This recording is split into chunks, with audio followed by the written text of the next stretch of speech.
Punta na kami sa Parang interview. album launching ni Nabongo. Ang malaki kulo sa lasa. Oo. Matagay na si RJ ng Alfonso. Yun o. Si Mommy na ang kasunod. Sama na pala si Carlo. Carlo, say hi. Si Bong.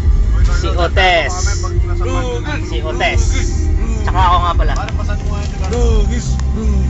Punta na! Napataas ang tagay ni Mommy. Pataas! Wala ka na magagawa. Hindi mo pwedeng ipatong. Iinom na naman. Parang dati. Isang taon sa music laban.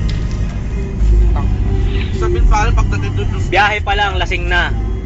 Binibidyo ako ni Shotty. Yun ang masarap yung ininom namin nun. Gold Reserve. Ano? Gold Reserve. Hindi, may budget. Oo. May budget tayo nun eh. Mayaman tayo dati nun.